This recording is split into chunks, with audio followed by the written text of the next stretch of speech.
It's not just a diet choice, it's being sold as a healthy way of living. Meat-free, dairy-free, put simply, animal-free. Going vegan is gaining traction with the new age of conscious consumer.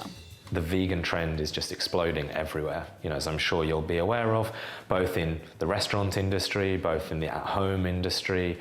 Suddenly both specialist vegan providers and also the mainstream providers, the sandwich shops, the restaurant chains, are really catering towards vegan options in a way that you've never seen before. The last 18 months it's just exploded. Vegan restaurant VX was one of the first of its kind in London back in 2010.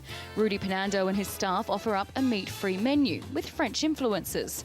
But of course the steak frite comes with a soya steak instead of the cow variety. Veganism is like mainstream now, so it's not crazy anymore, like when you mention that you're vegan. And new research from retail analyst Kantar World Panel shows that 29% of evening meals in the UK don't feature any meat at all. An extra 200,000 consumers now saying that they're vegetarian over the last 3 years, which actually is quite significant. When you look at the trends there, we've got 1 in 5 households who are now actively reducing the amount of meat that they're eating. Concerns over animal cruelty and the environmental impact of farming have had a lot to do with it. And it's also being helped along by celebrity and sports star endorsements and promotions on social media like Veganuary, when people are encouraged to become vegan for the month of January.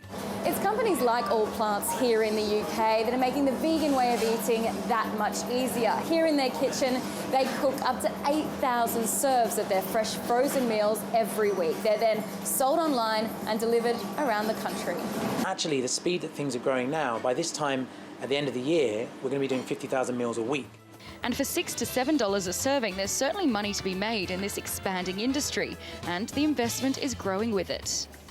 Have all of these really innovative startups coming into the space.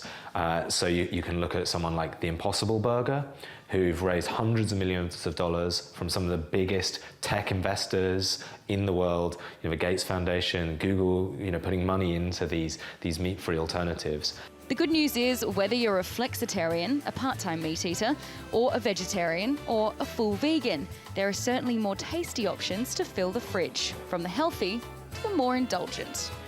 Gregory in London for TRT World.